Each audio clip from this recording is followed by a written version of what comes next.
स्कंद पुराण के अनुसार मही नदी की उत्पत्ति मध्य प्रदेश के मालवा नामक स्थान से मानी जाती है। मालवा से निकलकर राजस्थान होते हुए गुजरात में वेरा खाड़ी के इसी स्थान पर मही नदी सागर के साथ मिल जाती है। इसीलिए इसे मही सागर संगम तीर्थ कहा जाता है। मही सागर तीर्थ में भक्त स्नान करते हैं, दान करते हैं। विशेष रूप से यहाँ किए गए पिंडदान से अक्षय फल की प्राप्ति होती है। पूर्णिमा और अमावस्या के अवसर पर यहाँ स्नान करने से मनुष्य को अक्षय पुण्य का फल मिलता है। नारद पुराण में इस वेराखाड़ी तीर्थ का उल्लेख नारद तीर्थ के नाम से भी मिलता है।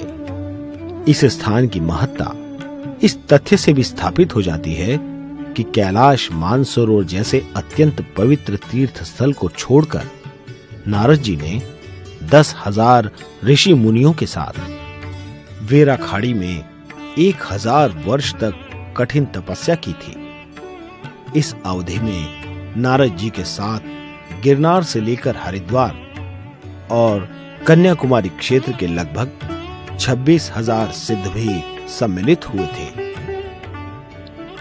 इस स्थल पर की गई तपस्या के फलस्वरूप ही नारद जी को देव ऋषि पद प्राप्त हुआ था। नारद जी द्वारा 1000 वर्ष तक की गई तपस्या के प्रभाव से ही शनिवारी अमावस्या पृथ्वी लोक पर आई थी। शनिवारी अमावस्या के महत्व को जानने वाले नारद जी ने इसे हर वर्ष आने का श्राप दे दिया था। नारद जी का ये श्राप ही कलयुग के अल्पायुषी मनुष्यों के लिए आशीर्वाद बन गया। शनिवारी अमावस्या के महत्व का अनुमान इसी बात से लगाया जा सकता है कि इस दिन महिसागर संगम तीर्थ में स्नान करने से जो फल प्राप्त होता है वह 10,000 वर्ष तक काशी में तथा 5,000 वर्ष तक मथुरा में नीति नियम से वास करने और पुष्कर राज की विधि पूर्वक 7 बार प्रदक्षिणा करने से अर्जित पुण्यों से भी अधिक है। भारत में 2 ही नदियां के नाम के साथ सागर शब्द जोड़ती हैं, जैसे गंगा सागर और मही सागर। हिमालय से गति करती करती बंगाल की खाड़ी में गंगा का समापन होता है।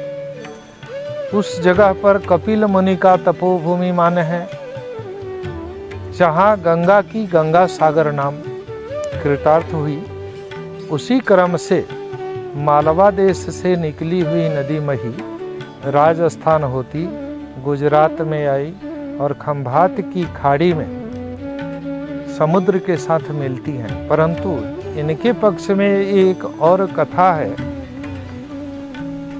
कथा ये है कि दुनिया की हर नदियां समुद्र में मिलने खुद जाती, परंतु हिंदुस्तान की एक अपवादजनक ऐसी नदी है जिन्हें मिलने के लिए समुद्र को 12 कोस सामने आना पड़ा और शंकर जी के साक्षी में मही और सागर की यहाँ शादी संपन्न हुई, जो लग्न चौरी के रूप से सामाजिक मान्यता भी मान्य है, दृश्यमान भी वो स्थल है। मैं सत्यापित किया, मही नदी का मही सागर नाम इस स्थल से ही सिद्ध हुआ और यहाँ से खंभात तक की नदी का नाम मही सागर सिद्ध हुआ।